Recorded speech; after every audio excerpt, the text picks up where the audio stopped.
I'm sure that I'll get this job. And I got the job.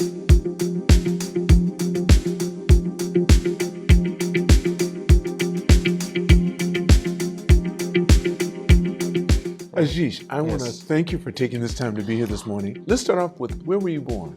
So I'm from southern part of India.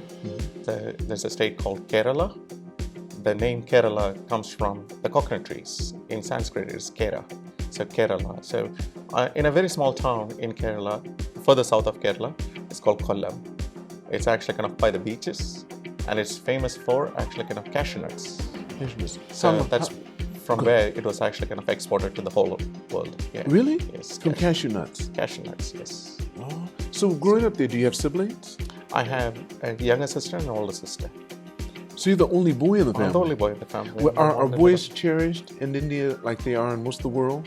Yes, and my mom is more closer to me than to my sisters. I'm actually kind of, What about dad? Well, oh, of course, dad is more closer to the girls, of but, course. Yeah, but then But he still took you by the hand and showed you. Yeah, they never actually can show that differentiation. But I'm saying like I could sense it. Like my mom was actually kind of more closer to me. Right. So I was a little bit if sick. they did something or somebody was upset, she'd say, "What'd you do to Ajeesh? Yeah, I mean, What happened?" you could sense it, like here. How are your parents doing?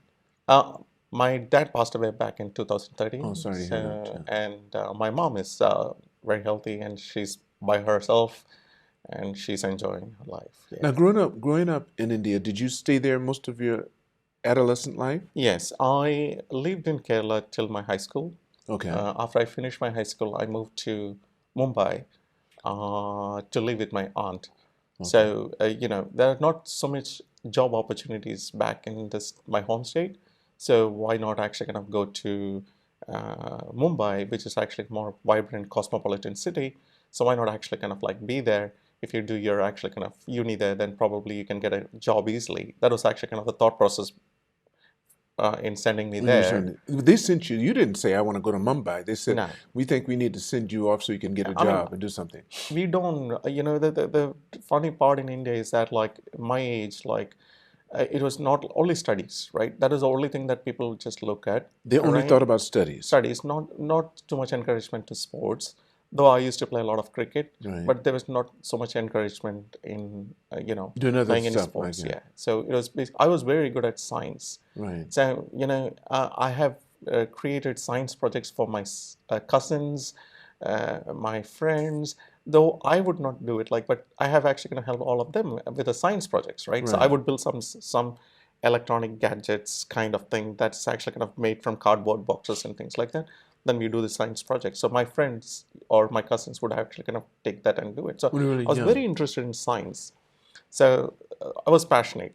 I'm kind of by birth, like I was actually kind of an engineer, right? So tell me this: in elementary school, were you more? Then I can guess that you were probably more academic than you were sports-minded, because sports wasn't been pushed. When I say I love subjects, I study, but like I'm never actually kind of like the topper, right? Okay. So of course, like some things that I did, I have actually kind of received medals too. So it's not that I'm not like kind of like a studious, but I'm like more practical. So my mind is more like an engineer's mind. Well, how did you think of yourself in elementary school? When you were in elementary school, I'm thinking about first, second, third grade. Were you thinking about books all the time, or were you out playing with the kids? Playing. You were playing the whole time? Playing. It's like studies there, but like my younger sister is more studious than us. Like so, always there's actually kind of like a sibling rivalry. Is she very close to you? How many years? She's actually kind of 6 years younger than me. Oh, come on. How could that be sibling rivalry? it's Because you not wanted to right, do right. whatever you were doing. I got it. Yeah, I know. How many years between you and the older sister? Just 1 year. Oh, so you guys should be closer, I would think. Older, yes. With the younger one? No, with the older one. With the older one? No, we are all close together. You're See, all close, right. Even now, like they are like, see, because being born right in the middle, as a middle child, Right. so like I have two mothers, Okay. right? So like Right. older one cares That's for me, right. the And younger your one mother cares too. for me, Right, the right. mother too. So it's Yeah. like, I'm like kind of like pampered lots, so for sure, right?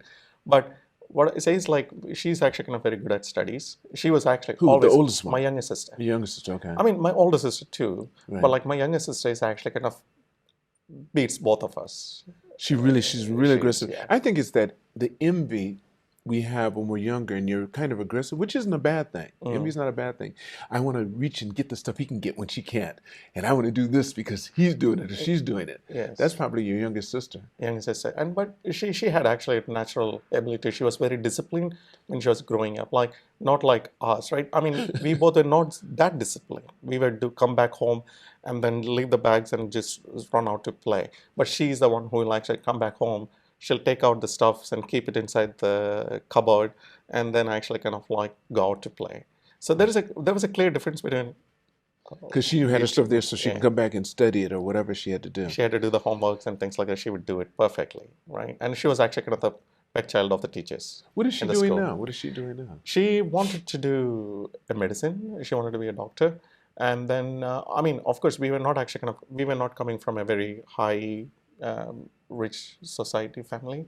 So she did dentistry. She's a So dentist? she's a now? medical dentist, yeah. And what about your older sister? Is she My working? older sister is working in a bank. Okay. Yeah. Do they both have children? Yes, my older sister has a boy and a son. Sorry, boy and a daughter. Yes. And my younger sister also has a daughter and a boy. And you have I have two boys. 2 boys. Yes. So yeah, it's like funny. Like only we ended up with like 2 boys, and like my sisters have boy and a girl. Did your father get to see all of Yes, all the yes, children? yes. Okay, that's Yes, good. yes, yeah. That's So, good for life. My older sister's kids are already graduated, and the boy is working.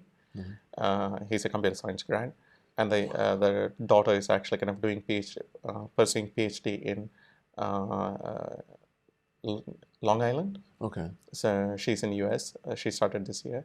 So my younger sister's older daughter is actually kind of studying in Northeastern, and boy is actually kind of still in the 6th grade. So Wow, that is beautiful. yeah. That is so nice. So tell me, so you said where you grew up in the southern part of India, there were beaches and stuff. Did you play in the water a lot? Did you learn we- to swim? Swim?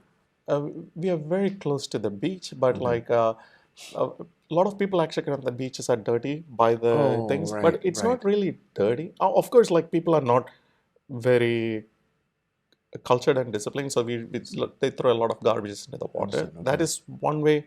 Yeah, it's dirty, but also there are a lot of minerals on the beaches. So it looks like dark. It's actually kind of some minerals. It's a nuclear nuclear element in it. So it's actually kind of like by the beaches. So It's really not. because the beach looks dirty, right? Okay. So it's not But like you kind didn't of go there often. we don't go there often. I understand. Yeah. Yeah, because it could be a little dangerous too. Yeah, so like people say like you could be actually kind of like get sicker if you actually kind of, Right. but it's not so much, but it's like titanium Right. kind of material is actually kind of there by the beaches. Yeah. Okay. So growing up, when you got into high school, what were the focuses? What were your focuses as far as studies went? So to me, I was of course like everything was actually kind of forced towards like a job for me, like because I'm being the only son. And if I actually kind of get a good job, like our family can actually kind of rise in the stages. So they wanted me to get a job first, right? So I was always studying towards like not my interest, like just to actually kind of, if I do this, I can actually kind of get a job. So I first did instrumentation. So that means like my uncle was working in a refinery. So I could easily get a job there if I do this particular course, right? So I did that, but once I was actually kind of doing that, I realized this is not my cup of tea, right? Because I enjoyed doing it, like all the pressures, temperatures, flow, managing levels, all those things. It looked interesting, and at that time we were using very advanced monitors and actually to manage this thing. I was really interested in it, but still actually kind of when I went into the factory and walking around the machineries and things like that, wearing the boiler suit, I knew that this was not my cup of tea. Right, then I had to actually do something. So I started pursuing something on the side in the evening courses. Like I started doing cost accountancy because I realized if I do cost accountancy, I could actually kind of go into a much more white collar job. So I could be in the auditing. Were you able to convince your parents about that? Because they were basically pushing you to get a job. Yes, but then it was actually kind of clear because whatever I am doing, they were okay with it because I have proved myself that like, okay, I would be able to do it. Yeah. Right. And this one actually not disturbing the first one because I'm doing that plus this evening one, right? This is an additional course that I was doing. So this only will help me, right? So it was not actually kind of taken away. It wasn't taken away. No. It didn't stop what you're So doing. I did this evening. It's called cost accountancy. In the UK, it would be called as a management accountancy. So I did that, and I got like a medal because even though like it was evening, I was studying evening. No, wait. This is while you were in high school, or No. When I started doing instrumentation. okay, instrumentation. But you were in college then? No, it's called an apprenticeship. Okay, so it's you did like a diploma. right, like a trade. I got it. It's a diploma that you're doing, but it's actually kind of like along with the work experience. Right. So I would go into the refinery, and then some additional courses I did take in the But it's after high institute. school, of course. After high school. Right. Okay. Yes. So instead of college, you go into this. Into this. I understand. Right. So this is a job-oriented course. Right. So I went into this, but then I realized this is not. Then I started doing actually kind of like cost accountancy, which I could do with my academic background. So that was the easiest thing to do in the evening. So I did very well in that. So immediately I finished this. So I got called from, because since I stood first in that Western region, right? So I got called from accounting firms, like because they see the results and then they will call you because it's a prestigious thing to show me in their actually kind of book, right? So it's like say, oh, he's actually kind of will be coming into your company and things. Though I do not have the license yet, but I have to do an internship, right? So I started with a NI Mehta and Company, which was one of the biggest cost accounting firm in India. Okay. So they would send me like all over the India, right? So like, and that too. But you weren't in Mumbai yet, were you? I was in Mumbai. Okay, so you'd already gone to Mumbai. After high school, you went straight to Mumbai. Mumbai. Now you're staying with your mother's sister, or your father's sister. And my father's sister. Your father's sister. Okay. So my uncle was working for the refinery, so that's why I actually kind of went to Mumbai. So I take this course, and then I can actually kind of do this apprenticeship at that refinery, and then eventually I could actually get to become a permanent employee of this refinery. Now, so how did you manage yourself with all? Mumbai is completely different from when you came back. It's a big city. Big city. Yes. So how did you handle yourself? How were you able to not be distracted with all the other stuff that was available? Because I always had a goal, right? Because I wanted to actually better my life. So you were very clear. Very clear. It was difficult for anyone to take you off a different path. Nobody could, because I knew I really wanted to be driving a sports car, right, you know. right. And when I see someone driving, I say like, this is what I'm going to be driving when I get older, right? So I knew it, like, and I wasn't happy. That's the reason why I was probably not happy with actually the instrumentation job, because I knew that if I do this, I'm not going to be able to get to my goal. So I need to improve myself. So I did this cost accountancy, and then I went and actually kind of worked with so when I went to audit, now I'm talking to the CFOs, CEOs. Like suddenly, like before I was talking to the factory employees, now I'm actually kind of talking to CEOs and CFOs, right? And accountants, senior managers. People that already have sports cars. Yes. So these are the people, right? So that's right. And I go there and I see these beautiful computers. SAP was actually kind of becoming more and more popular. So all these companies, my specialty is in the cost accounting, is in the pharmaceutical industry. So you mean you're talking now? No. Back then. Back then. Okay, so they were sending me to all pharmaceutical companies because they thought that, oh, everybody tried to specialize in something, right? So for my cost accountancy, let Ajeesh be familiar with the pharmaceutical industry. So I work with Johnson & Johnson, Hex, Marion Russell, Pfizer. So all these companies in India, I would go to do auditing and cost auditing, right? So when I see them, I'm talking to the senior managers, and I see these computers. Now, when I see these computers, like, the engineer in me actually kind of more curious to know, hey, man, like this is what I want to be doing. Because you'd never worked on the computers? No. Okay. Very so little. New, right? Very little. Well, how were you doing the cost accounting? What were you doing it on? All in papers and you were Excel. doing it by hand, and they will send us actually kind of like a lot of sheets. They'll take and you're doing printouts. it by hand. They will take printouts from this SAP. What it was in and a calculator, and a calculator. Calculator. So we would actually kind of verify. But that not these touching the numbers computer at all. Very little. Very little. Very little. What year are we talking about now? So we were probably talking the 1996. Well, they had 97. it, but they just weren't giving it to you. No, it was like, because we are auditors. We are Yes. not actually kind of employees of the company. We are going to the company premises. So what they do is they will actually kind of print out all these documents, and then we have to verify these documents and we have to sign it. I hear you. So Okay. it's not the computer that we have to sign. It's actually kind of the paper that we are actually verifying that we are signing. So we have to make sure that this paper document is actually I hear you. accurate. Okay, I understand. So that was very important. So we were doing this. So I see these things, and those people helped me showed me around the computers, and then I got interested in it. So I said, like, I got to do this, right? Now I got to do this. So I started studying. Since I had already finished my cost accountancy, I went to start doing computers. Started studying, picking up computers. So once I started computer, I really knew that this is my cup of tea, right? Because I knew it instinctively because I was good at it, like programming. And at that time, we started with Fox Pro, like Visual, uh, basics, really Right. basics. So, and when I saw this, like I could program very well. In the very beginning itself, I got good at it. So I was doing projects and things like that, right?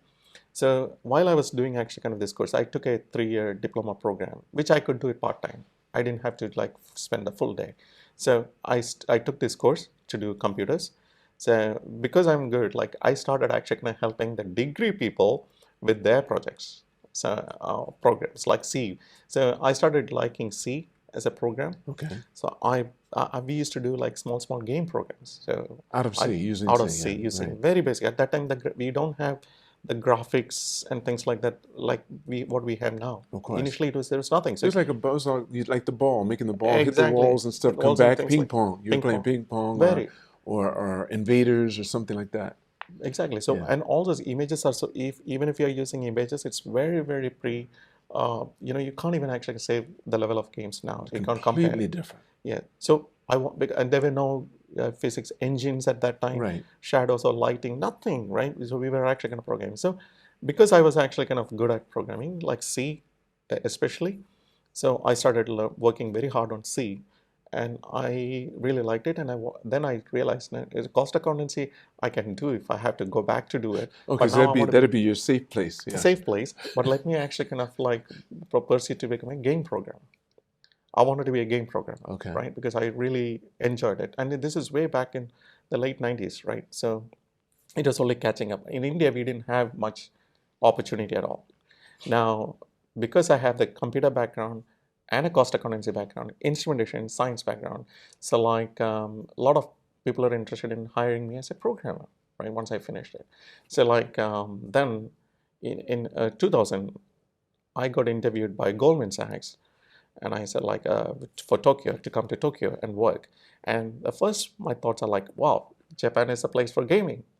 Now, like I had opportunities to go to States or Germany from the same company that sent me to Japan, but I chose Japan Because of the gaming. because of the gaming was in my, and like I have seen some robotic movies and things like that. So I knew that this is the place that I want to be, right? It's like electronically, I'm more fascinated by electronics. So I wanted to be in Japan. So I came to Japan.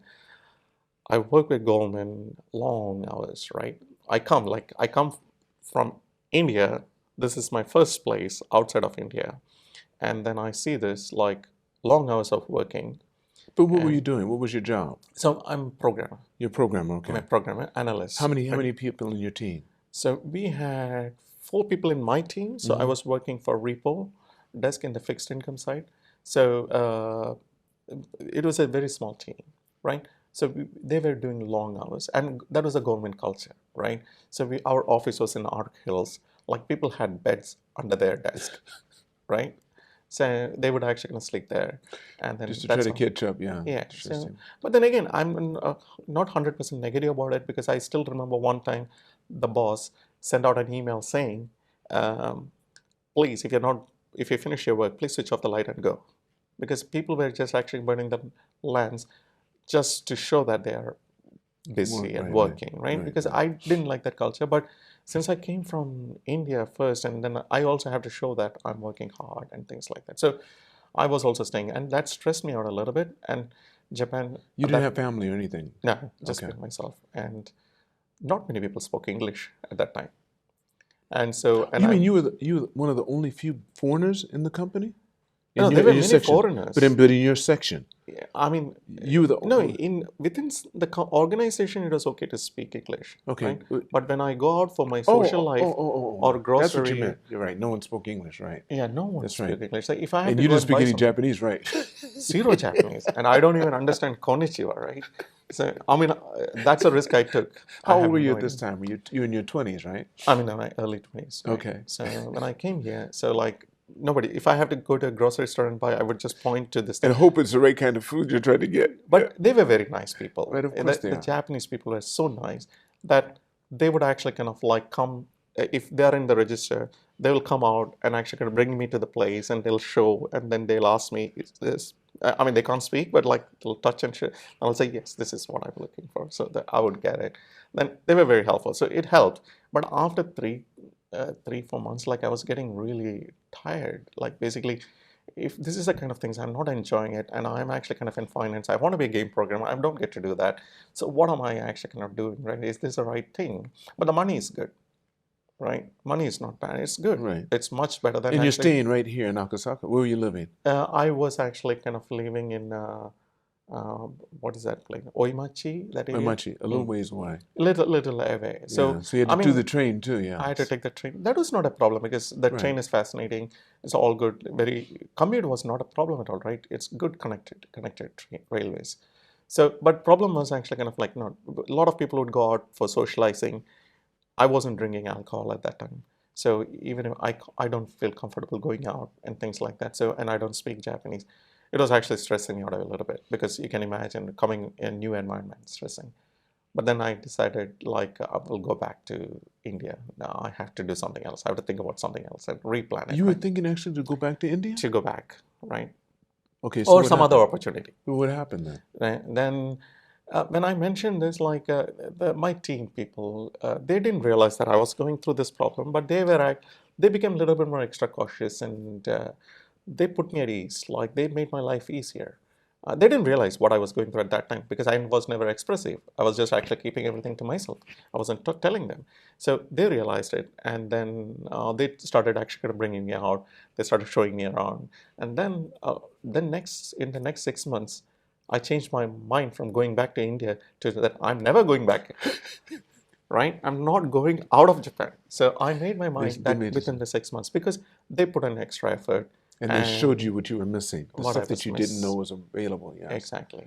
So that was a good opportunity. Then I decided that I'm not going to go back to India. Okay. So I stayed in Japan. Of course, it's a beautiful place. So I started enjoying life in Japan. Then after my Goldman stint, like I immediately got an opportunity. I mean, of course, Morgan Stanley and Goldman in the early 2000 were the big competitions. Like they both wants to be the number one bank, right? Of course, yeah, JP Morgan is there, Bank of America, Sure. all this, but like these two were actually on a very stiff competition. So if you have worked in Goldman, you actually kind of like get a interview call from Morgan Stanley easily, right? So one of the person that I only went through that lady for the recruitment, she actually kind of told me there's an opportunity in Morgan Stanley. Are you interested in trying? I said, okay. You know, at that time, right? Even an additional $1,000, it's a big money, right? And I'm like, I'll jump at it. I wasn't looking at like long-term career or anything. It's a short-term. I wasn't Well, actually you're matured young enough. too. You're young too. Yeah, Yeah, of course. not matured enough to jump. And you had no family. It's just you. Just me. So I could Right. just immediately, Right. without anything, jump. It is Right. anyway a better job, better money. So why not, right? Kind of thing. So I went for this interview. The funny thing is, like, one of the qualities that I have is I have confidence, which other people think that I'm overconfident, right? So I have those things. I went for this written test and a one round of interview. I came back and said, I will get this job. You knew it. So I said, I will get the job. They have never said anything that they're going to give you the job, Right. but I you got could the tell. job. You could tell. I could say it. Because everything that they asked you, you knew you were answering correctly. And yes. You And see, they- so why wouldn't they? If they're looking for someone that answers the questions correctly, I got the job. Yeah. So I came back and told my head and head like that, yes, I'll get this job. It's just like, don't be too overconfident. This will actually kind of drive you down. So you have to be actually kind of realistic. So like, no, I'm sure that I will get this job. And I got the job, right? And that gave me more confidence. And when I went in, was a very day and night difference between the Goldman environment and the Morgan Stanley environment. In what way? I had a great team that I joined. That changed the whole thing for me. How many people were in your team? So we had like 14, 15 people. Of It's a course, that big makes a team. big difference. From Big 4 team. people to 14 or 15. Yes. It's a big difference. Yes, of course. The other Goldman also, there is a much bigger team. But you didn't have like, it. But you I weren't didn't on have it. to. You weren't on that team. And again, you see, because it's probably my immaturity why I didn't enjoy Goldman. So and I so because I was a little bit more matured and I was already actually living in Japan for some time, so I was able to actually kind of use the team better. So maybe that's also the reason. I can't actually kind of say Goldman was a bad place. It's just that for me, it was like a day and night difference, right? So I moved to go Morgan Stanley. We had people, and I had a great manager. He's English, so he was very helpful. And if you do your job, like it doesn't matter, like you leave early or not, right? Kind of Just do things. your job. Just do your job. And I was good at it. I was fast at. I'm fast at doing things. Like generally, I don't keep it pending. I'm generally quick to get things done. So if there is actually kind of something project to be done, I would actually do it quickly. And I solved a lot of issues within the team at that time. Like I was fixing. So Yensai was actually one of the first e-trading fixed income platform that came. So we had to actually build something for our traders to do that. So I had that. I got that task to do in the first itself. So I executed it quite well, right? Along with team members, not just me, but along with team members. So people started generally liking me, and they knew that Ajeesh will do stuff, right? We don't have to micromanage him and things like that. So that gave me more confidence, and I had a great team. We had good social events and social experience too. So I enjoyed it, and I worked like 5-6 years at Morgan. And then again, I'm like always looking for different and new opportunities. What That's happened to all my the plan. gaming? Did you ever? You had to. No, You never went to look at any of that. no, The money was too good where money you were was too at. good for the move. You just said, "Well, I don't need to move." And When did you get your sports car? no, that is actually kind of like way later, Okay, way later. way later. But it's still in the back of your mind. You're gonna get Of this course, car. I'm going to get this You're car. gonna get that car. Yes, definitely. I like so. I knew that if I'm doing this job, because then I started working very close with the traders, right? So I'm an analyst and I have my accounting background. So I have an engineering mind, accounting understanding, which means economics and things like that too, plus programming experience. So this is actually a very good quality to be a algo trader or a trader, right? A trader who comes from commerce background only, they may not be able to, may not be a good engineer, right? So engineering stuff is like all these products that you see in the market, you can engineer, right? So if you have an engineering mind, you can think about solutions, things like that. So like I had that advantage of being that. So then I got married in 2003. Did you go back home to get married, or did No, you met someone I here? met my wife. When I was working in Morgan Stanley, she was working in the same building Okay. in a different company. Is she Indian or is she Japanese? She's Japanese. Japanese. Japanese. How'd your parents feel about that? Of course, originally there is a lot of restriction. It's like I'm sure your sisters weren't too happy either. No. It's like my mom, my parents had confidence in me, like because Ajeesh is not doing anything wrong, right? Yeah. So I have already But they given don't them know what Japanese people are like. exactly, and then they are like kind of like a lot of Western movie influence and things like that. They think if it's not an arranged marriage, if it's a love marriage, the marriage may not last long. That's right. So this is their concept. It's influenced by a lot of media. Even with the two same thought person will have differences. There's no doubt so about why it. not like two totally different person? Why not have differences? I think this is even better. Yes. I think when it's international marriage, you come to even a stronger agreement that I don't know their I don't know their culture. I'm always learning it. Exactly. And you can be together and you can say the differences are because we're culturally different. But you know that from the beginning. Exactly. So you don't have any preconceived ideas about you must be this way because that's the way we do it. True. Why wouldn't you do it this way? Everyone does it that way. You never have those arguments. Yeah. They do something, you go and say, is that how you guys do it? You don't know. Yeah. So when my sister was actually, because they were kind of like the social stigma, right? That is actually one of their worries. Like he's marrying a foreigner. We are from a small village. And like you how come the in people with her and they're going to go. Yeah, it's like, oh, you can't even actually kind of sit with the person who you're going to marry before marriage, right? So, and you are actually kind of coming from Tokyo and live in the same house even before the marriage. So it is actually kind of like a lot of purposes, but my parents were never against it. Like my father was actually kind of like, my father was normally in India, the wife's parents do all the arrangements. So I have two sisters. So my father has done those jobs for the sisters. Sisters, right? And even he has to do the same thing for the son too. because it's different, the culture here, right? And my father had to organize everything, arrange everything. Well, how was her family towards you? Initially, there were actually kind of a little bit of course. differences. Does she have a big family? Does she have siblings? She has a sister. Older or younger? Younger sister. Okay. But she was already married. Okay. Her sister was already married, or your wife? Her sister was already married. Okay. Right? So then what happened is like, when you say you're going to marry an Indian, there's a lot of thought process. I mean, her father is not going to be comfortable, right? They don't know. Okay, if you say like it's an American, they still have some understanding. It doesn't matter if it's not Japanese, if it's Korean, if it's Chinese, it doesn't matter. If they're not Japanese, there's going to be a problem. It's going to be a problem, but still, if you say, oh, it's an American, it's still going to be a little bit different because like they know a little bit more about them.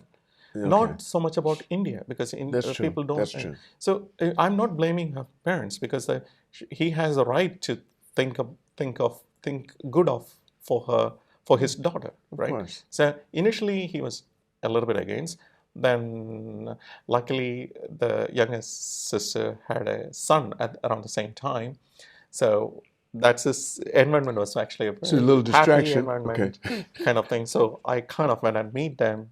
And after I met them, they were very happy, right? And they never thought like anything against, and they were okay for it. And how long had you guys known each other before you met her parents? About a year. Okay. Yeah, probably a year. So I met her during the Soccer World Cup in 2002. That was a big thing, yeah. Yeah, 2002, June 6th. Like that's when I met her, and we dated for several months, and then we decided to actually gonna get married. Right? So, yeah, and then I went off the track to this, but the thing is that like in 2005, my first child was born, right? And at that time I was working in Morgan Stanley, and where you have work pressure, right? Of course, like you're actually gonna go in the morning, even though it's a very good environment to work, but you're going in the morning at 8, and then you're finishing by like 7, 8, and then by the time I go, my boy is sleeping. By the time I'm coming back, he's sleeping. Right. So you don't get to see him till the weekend kind of thing, right? So I wanted to actually kind of change that, and I said I wanted to be a little bit more helpful to my family. How can I do that? So I was looking for a job. I was willing to start early, but I want to finish early, right? So right around the same time, I keep in touch with the same person who actually kind of headhunted me to Morgan Stanley. So she said, oh, there's an opportunity, RBC, Royal Bank of Canada, they're opening up actually kind of their office for their global arbitrage trading team in Tokyo. So are you interested in joining them? They had already started their operation. Doing what? So I'm algo writer, or you can say I'm a programmer, right, at heart. So, but it's more job closer to the trading. That means I have to understand 100% of the trading to be able to do that job, right? Without knowing the trading, if you just say like write a program, we don't have actually kind of a business analyst who would actually translate things. We are looking at it. We are looking at the market. We are actually kind of doing these things. So this was actually kind of a great opportunity because I will be in the office before 7, and before 5 we can actually kind of leave, right? This was perfect, right? So I could go back home early. What year did you start doing that? What year did you start? 2006. Oh, so he wasn't even a year old. He hadn't started really walking yet. I was just happy, like I could find something very quickly. And this also only went for one interview. And I said, I'll get this job, and I got it. So he was very good. So and I got that opportunity. I started working, and this was actually kind of a big change because my salary and bonus actually kind of like suddenly increased quite a bit, right? And significant, right? And this without you asking for it? Without me asking. And I never bargained for salary on my job. Okay. The first thing is like... So they really understood the value of your position. What I am giving in, right? So initially, right, I said like, okay, I'm switching from this job to this. Did they know what you got before? Of course, they can see what I'm getting. And all I mentioned to them is basically, see, I'm switching from this company to this company at this time because they wanted me to join a little early. And I said, I have to wait because I have to get the bonus like then I can join. So they said like they'll compensate for that bonus. If you come early? Yeah, come early, then we will actually kind of compensate. You don't have to wait for the bonus there. come and actually join us, like we'll actually compensate. So even though I didn't work for like, I worked there only for a few months, they actually kind of gave me a very decent bonus, plus that whatever the adjustment. Right, right. They were very good. So like, and the boss was very, very nice. How long did you stay with them? 7, 8 years. 7, 8 years. Yeah, it is fantastic place to work. Now, what's the name of the company again? Royal Bank of Canada. Royal Bank of Canada. Okay. Royal Bank of Canada, within Royal Bank of Canada, there is actually a proprietary trading desk called Global Arbitrage Trading. So I work in that team, and we are a very big team globally, right? And my boss in Tokyo, Matt Howden-Shield, I don't know, he lived in Tokyo, and very nice person. Oh, you have two sons. So you had boys. the next son. Next while you were son there. born in 2007. So Okay. while I was actually kind of So working. 2 years after the first one, right? First one. Right. Yes. So our thought process was like both of them will grow together as friends rather than as brothers, right? So that helps a lot Right. for their growth. So we had children together, close by, and then this career helped. Like, and then I'm more towards the trading. Did your wife continue to work too? She quit her job Okay. after the first boy was born. All right. She decided to be A mother, yeah, mother. stay at home. Yes, yeah. stay at home. I mean, I shouldn't say a mother. She decided to be a stay-at-home mother. Yes, yes, yeah, So yeah, even if they're working, they're still mothers. You stayed there for 7 years, yes. and then you started your own company then? After that, like I said, this is the right time because they were moving. I would not have quit that company. They were moving to Hong Kong, and Taking everything out of Japan? yes, they were 2008, 2009. There was that actually kind of After Lehman shock? Lehman shock. Then the Dodd-Frank rule came into the picture. So that means like the banks do not want to keep their prop desk in their books. Like they want to actually kind of limit the risks and things like that. Though our book, we were not actually kind of a risky book, but still, they had Right, had that problem, they had yeah. to separate the proprietary trading desk. So all these things actually kind of made a lot of things, and the tax situation and all those things. My boss decided to, or this global leaders decided that the team from Tokyo will move to Hong Kong, and we already had a Hong Kong office, but we will actually kind of go there, move there, and I wasn't very happy at that time. Moved to Hong Kong. Of course, I love Tokyo. That's one thing. Plus, as a child, I had asthma, and somehow, like I had this. I got you. So people told me, like, and that's not true, but people just told me that if you go to Hong Kong, there's a chance that your asthma can get aggravated. So That, in the past, that was true. Even that was the truth in Japan. If you came here in the 60s, they had smog alerts. I mean, they had, the pollution was really high. Yeah. But the world seemed to have cleaned that up true, somewhat. and Hong Kong also cleaned up. But then I heard this news, and So why I take the didn't do chance, too yeah. much research, like anything. So I just decided, like, not to go to Hong Kong, and I helped the team to get someone else to join and things like that. So we had a great team, right? I still in very good terms with my old team, things like that. So it's not like, oh, I'm just quitting kind of thing. So Right, we had a nice. So what did you decide to do after that? Then I wanted to do something on my own, right? Like Okay. this was the time, like I said, like really now. I have the gaming programming. I want to do startups and things like that. And I you wanted weren't to do worried this. about it. You had a good nest egg. You were okay financially. You weren't worried about that. Not worried about it because, like, see, it's not, I'm still young, and if I have Right. to find a job, I can find But it. now you have a wife and 2 kids, though. Yes, but still, I was okay to take the You're risk. confident. Okay. Yeah, so I was okay to do that. So I said, like, I'm going to quit. I'm going to do something on my own. So when I was actually kind of working, so I used to get like a lot of calls from headhunters, right? So somehow they get this information that I quit, or some friends may have said that, hey, Ajeesh quit, or something like that. They got the information. They kept calling me, and I was actually reluctant to join the companies at that time, any company. But someone was very what do you call Persuasive persuasive, financially too. Yeah. to actually kind of like get me to the interview. Okay. I said, okay, fine. And they said, like, the interview is not going to be here. The interview is going to be in New York. They'll fly me to New York. And you meet with this owner of the hedge fund, talk to him, and talk to the other team members. And if you like it, make the decision, right? So they flew me to New York. It's for tower research, right? It's a hedge fund. And I met with the founder of that hedge fund, Mark Gotten, and such a smart guy. Like there's a whole big story behind that too.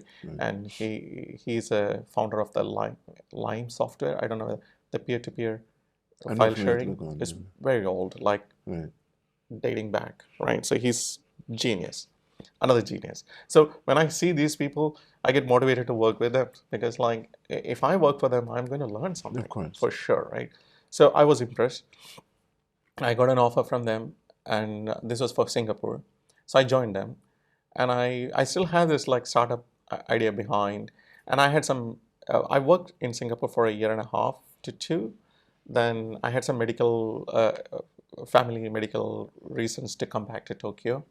So then I decided like, okay, I'll go back to Tokyo now, right? I want to pursue my startup, things like that.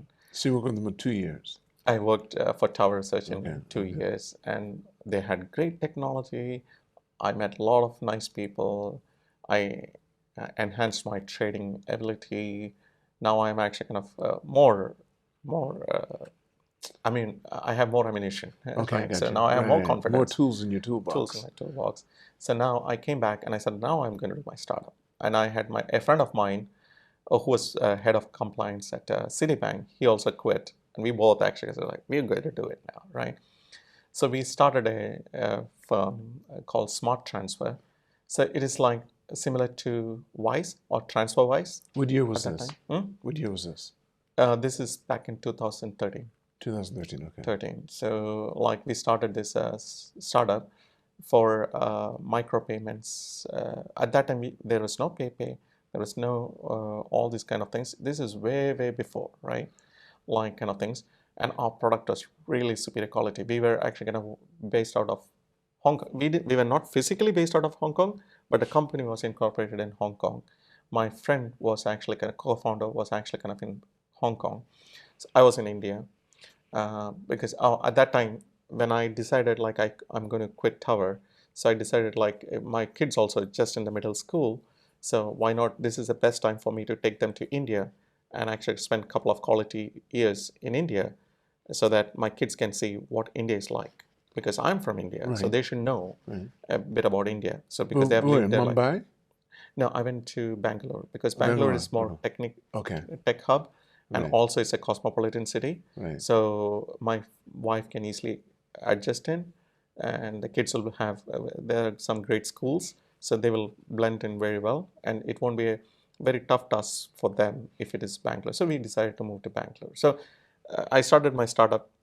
I was working from India, and he was actually kind of in Hong Kong. So we did this, and the product went well. Like we had a lot of uses. We were actually kind of doing money transfers from Hong Kong to Indonesia, Philippines, and we actually kind of incorporated a bit of uh, blockchain technology as well. So I wouldn't say like it was 100% blockchain, but we were using some electronic currency at that time too. I wouldn't say crypto, but I would say we were doing a lot of things that was very new at that time. Our product was actually kind of like way ahead of time at that time. So a lot of people were actually kind of not very comfortable. So we didn't get a good exit, but that was actually a fantastic How product. long did you do it? 2 years. 2 years. Okay. 2 years. So because while I was living in India, I wasn't going to work for a company. Right. So I wasn't actually planning to work for any Indian company at that time. So let me say let me work on this right product. So I built a team in India to do the development along with me. I was also developing, but I had a team to help me develop as well. So we developed this software, and it was very good. And we did this for a year and a half. But the operational task is very high. We need to have a lot of, because when people are sending, like people in Hong Kong, maids and those people, they're earning like not a lot of I money, know. I know. and they have to send this money, whatever they're saving, they're sending it to their home country. And the moment they send it, their actually heart is beating like, oh, the money has reached there or not, right? Right. So they Of always course. worry this, right? So it's a lot of stress. It's a very stressful job, and you have to have a good operational customer support team. We couldn't actually kind of afford to do that, right? Because we're a startup, we couldn't get funding. So if you, in hindsight, I have those videos of those apps and things like that. But if you look at that, it's better than what PayPay is now. And one of the things you're talking about AI and all those things now.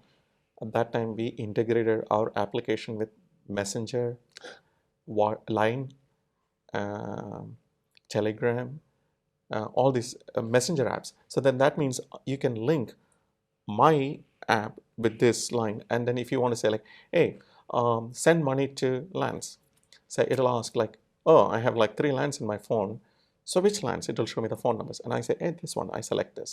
So then it's like, oh, you haven't mentioned the money. How much money do you want to send? Also like $1,000. So it's like, okay, done, send. And I get this response back saying that this is your ID. Right. That's it. So like you don't even have to open my app. You could just do this all from a chat kind of thing. So we did this. At that time, this was a very new technology, like no one using. And one of the best thing is like, if in line, you type in Japanese, you get the response in Japanese. You type in Chinese, you get the response in Chinese. You type in English, you get the response. So at that time, Google and all those things were catching up on their language thing. So we used those technology to underline. So whatever language you type, you get the response. So it was not like you don't have to set, this is my preferred language. It's just like you type in the language, automatically. It picks it up and knows. Yeah. So this was great technology, it's a learning experience. But your exit wasn't good because they weren't ready for it. It was a little bit too advanced. I'm not a sales guy. Well, I mean, the thing is, like, I like building products. I like doing things. But you're not interested in trying to get people to be interested in it.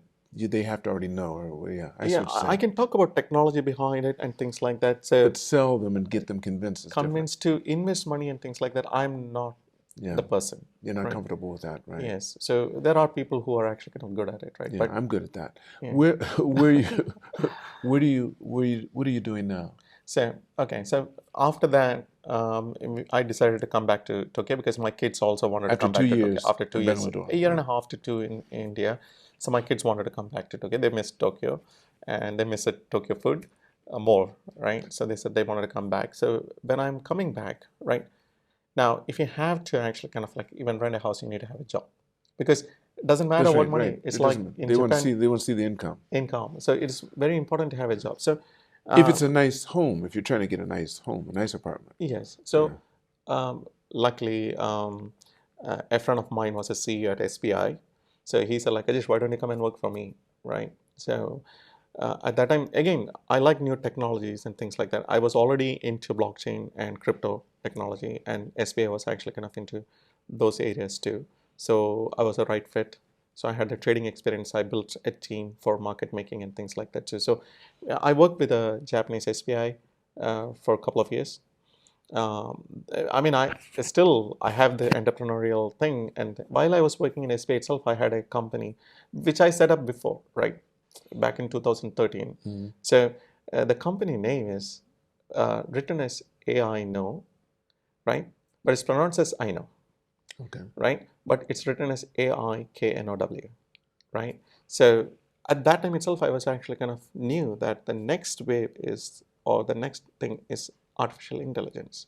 So I took some course while I was in India to learn about, of course, I'm not going to be building models because I don't have that energy to do that. There are so much more better people, engineers who can do this. But I need to know what it is to be able to even actually kind of get what I want, right? So I know AI is actually kind of the next thing. So my company name is actually named it that way.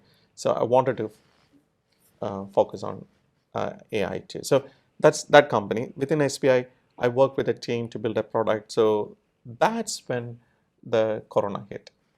So 2017-ish, right? So like no, Corona hit 2020. 2020. Okay, so maybe I'm not missing the years. So that's okay. I started working on this project. Maybe it started from 2018. I had a project, and then 2019. From a company. They talked a little bit at the end of 2019. Talked about it, then it hit 2020. But there's already some cases at the end after October of 2019. After November, December is when they start talking about it. Yeah. So I had just started the project. Okay. So I got this big project, multi-million-dollar project. So I'm very confident to build it because I've already worked on actually kind of similar project. I could build it. So I set up a team. I had actually kind of 48 to 50 people back in India, developers and admin staff, designers, testing team, and all those things, right? Mm-hmm. I had a team. Got this project.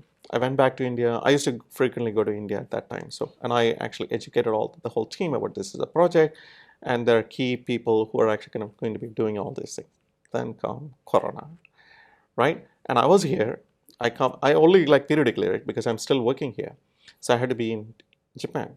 So the moment, like the first wave of like even the sporadic incidents of like Corona came, it became a big news in India.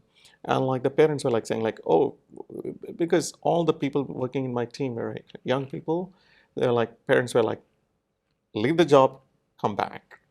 Of course. Right? So, I mean, I can't say anything. No, stay. I cannot because nobody knew what was going to be the impact of these things, and nobody knew what was happening. People who got corona, they thought they will die, so they didn't want to catch it, right? So they didn't know there was nothing, no vaccine, no medicines, things like that. So everybody went back home. So it was like only very like I can count the number of people in the finger. They stayed in the office, right? So the people were actually kind of from different parts of India. So like when they all went back, they had connectivity problems, right? Internet connectivity, phone connectivity. So this project, they are the people with the knowledge of the project. Now, most of my, because of the reasons why the project, the secret nature of the project or security nature of the project, I can't actually kind of let them work on a laptop. I had them work on a desktop because it stays with them, right? So, but what happened after the corona? Like everybody went. So now what do I do? I can't send the desktop to their home, right? It's going to be difficult, kind of things. And then all the connectivity issues and things like that. So I had to procure laptops. Now this is with your own company now. Yes, it's my AIKNOW company. Right. So I had. And you still have that company? Yes, I still have That's that the one. company. So we're bringing it into now, which you're up to now, basically, through Corona up till now. Yes. Yes. Okay. So that company that I set up way back in 2013. So I started actually kind of growing that company after I quit everything. I wanted to do my startups. So, but since I got this project from Japan, this will actually act as a cash flow for my dream project, right? So I want to execute this project, get the cash, then I can actually pursue my dream project. But this project, the corona hit, right? So these people actually kind of dispersed, they went back. Now it is difficult because if I want to actually kind of hire new people, difficult to hire. Right. They don't know. They don't have the base. Right? Base. And there are not enough people in the office to train them. So it actually kind of became, and people can say that like, oh, if you have a proper structure and all those things, you can, but it's not as easy. Not with what you're doing, not with what you were doing. No, it was not easy. So even starting with the hardware, like laptop, now I have to procure like 50 plus laptops and make them secure as well. Secure as well. And you couldn't get laptops at that time. Right, no. Suddenly it became... You couldn't get anything because you couldn't, nothing was moving. Nothing was moving. And already all these big companies were procuring laptops in bulk because they were taking all the laptops in the market because there was a big demand for the laptops. Right. We couldn't get actually kind of what we want. Right. So we had to settle for what we could get. Right. And then send all these laptops to actually kind of people's home. And now they're like connectivity issues, internet connectivity issues, things like that. Then a lot of people like what really happened also, I would say like the productivity has gone down too, to a certain extent, because when people are working in the office, they had their colleagues. If they have a question, they can easily tap on their shoulder and say like, hey, I'm having this problem, can you help me? The problem gets solved in a minute. Now, when they're actually kind of working from home remotely, like if they have a problem, they have to actually call someone. That person may be busy at that time. They're not able to talk at that person. So he may become free, but this person doesn't know that he was free. Right. So like there's a lot of actually kind of issues. We started using Slack and all those things for better communication, but still it's not easy because we were There's so many other distractions. So many other distractions. Distraction is another thing. They're with their family. Come on. So now, this is like this, right? So all of them actually kind of went to their villages, not to their home, right? So their parents' home. So like now, my sister is back, my brother-in-law is back, my nieces and nephews They don't have their place. They're not comfortable. It's not the same thing. No, and when they're all together, it's like a party time. Yeah. right? I mean, I wouldn't say It's time to actually, catch. It's catch-up time. it's Time catch to up catch up because time. you're not gonna. How long is this gonna last? When are we ever gonna have this kind of opportunity again? Okay. You make the best out of it. Best out of it, and nobody knew, like, and That's they right. couldn't do anything. Right. And normally when during their busy life schedules, they never get together like this. Not like that, And no. now they're all together, Right. forced to be together. Yeah. And now they're actually kind of having longer meal times and longer movie watching and gossip times and things like that, which is natural to happen. So I'm not blaming the people for that, but like I'm just saying that it's natural. So that reduces the productivity. But you of the lost that project, right? I lost the project. Because The you reason couldn't get being, them, you know, it's very difficult. But Japanese people are very actually kind of adamant on their schedule, and they were also not aware of actually kind of like what is the real impact, and because they have to actually kind of tell their boss. Right. So, but if I'm a good salesperson, I could probably convince it. But Possibly, I'm not yes, a right. good You could- salesperson. I okay, could right. say like Right. I'm like I'm sorry because I couldn't do it. I tried my best to execute that project. We got 98% of it. But that's But is not that enough. 2% was actually kind of people are not? Because I can also say like I was actually kind of pulling my hair towards the end. Like it's like I was killing myself Right, I hear doing this. And I said like I don't really need to do this because health is wealth, right? That's So right. it- I saw something on social media recently where a guy is standing up and he's in a nice home, but he says $5,000 sweater, $50 million home. He said cheap body, and he goes through all this stuff. He says, with my body, a good body, I can get all this, but with all this, I can't get a good body. True. So where do we find you today? Okay. So Ajeesh, so where are you today? basically, now that I don't work for a corporate, right? I'm on my own. I have the company AIKNOW. But you've had AIKNOW since 2013. 2013. 13. So you've had it for 11 years now. 11 years. And it's like that company is running and I have people working in India. So I keep actually kind of building product is my dream. Like I have ideas that I want to actually execute, but cash flow is equally important. As I said, the family, my kids are going to unis and there's a lot of expenses. So I need to have the continuous cash flow. So I do some business that actually generates cash flow. Like for example, I'm good at trading, right? I'm an options trader. So to certain, I'm talking to some people that we are in the process of launching a fund, right? So before I go and tell people, hey, I made this much percentage last year, people are, no, this is a scam, right? Because I say like, I made like 38%. Nobody wants to believe that. No. Nobody believes it, right? And I knew this because in my world, I know what it is. So since people don't believe it, I said, I have to have track record, which is an auditable thing. Right, of course. You can check it and see right away. Anyone can actually kind of go and check it and Right. actually find out that it's not a lie and I'm not cooking the books Right. or anything like that. So I actually kind of slowly took it easy and I said, I don't want to launch a fund tomorrow, just saying this thing, but let me actually work on it. So I trade the Indian markets, I trade the US markets. So now I have built a track record that people can actually kind of go and look at it and say like, yes, this is real. This is really logging into a broker and seeing the activity. Yeah, this is a person that is generated. Just remember that name. Yes, so generating that profit, like, and That's right. when if I said to people, some people that I work with someone too, so he told some people and he's like, no, he's scamming you. It's like because they can't believe it. Of You course, can generate of course. this rate But because people that are traders know. yes, no, The traders know. even traders like It depends on what kind of trader they are. That's right. trader. Yeah, so there are different kind of trading strategies. So I am focusing on more futures and options. Okay. Right? So I'm good at it now.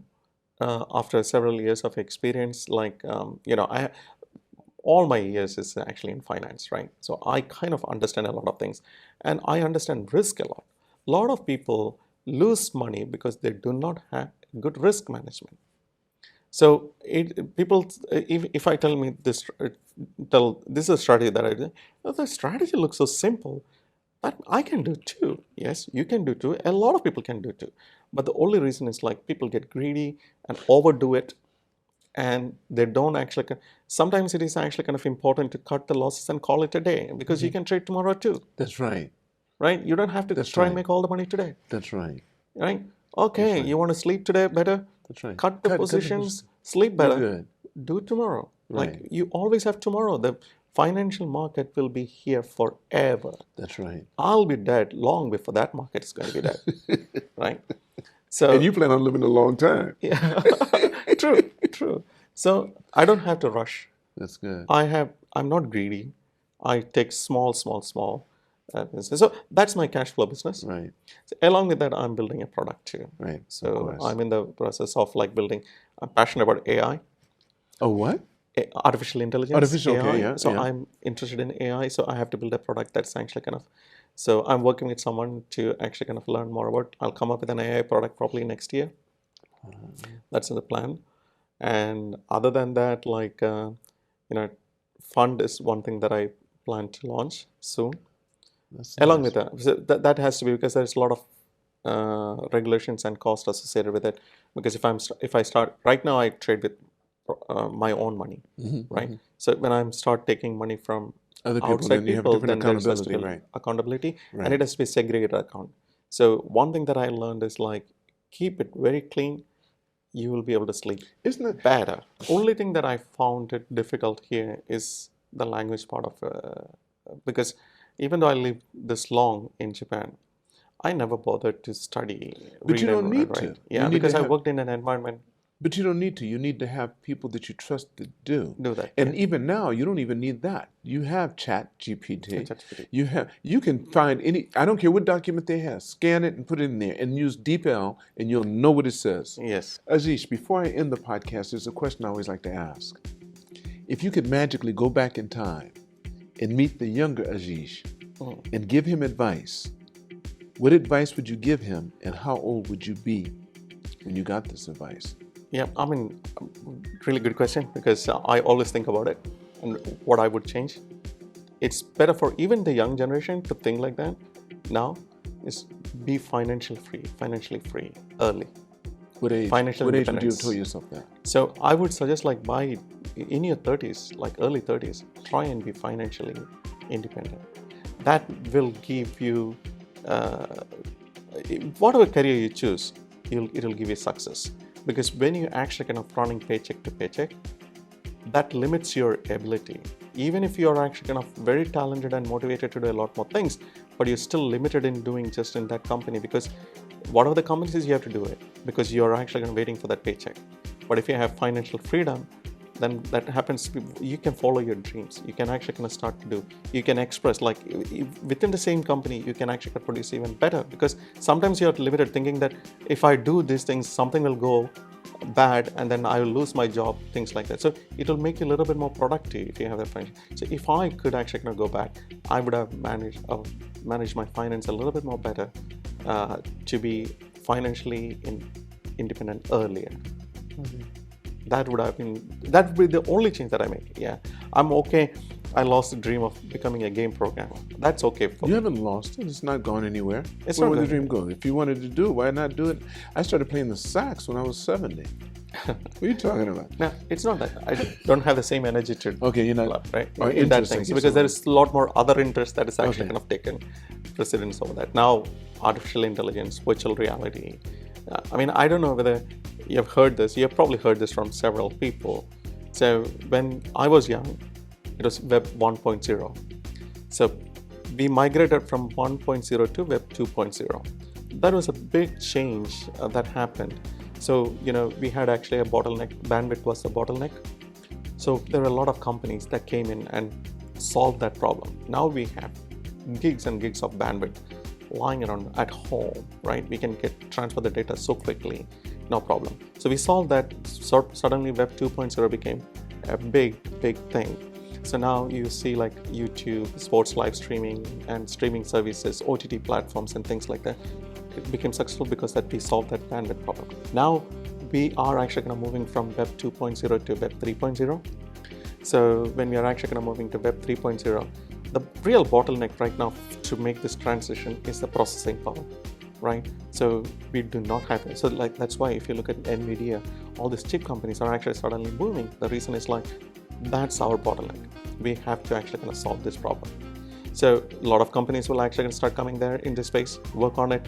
Once we solve it, Web 3.0. I'm more interested in Web 3.0, which will be collection of basically artificial intelligence, virtual reality, crypto, blockchain technology, all these things combined together, it will be the actual next phase. And that's what my next goal is, right? Because that's what I think is. Ajeesh, thank you so much. Thank you. I want to thank all of you for watching this podcast or listening to it. And never forget, it's all on loan, so continue to reach for the stars. Because you are too blessed to be stressed.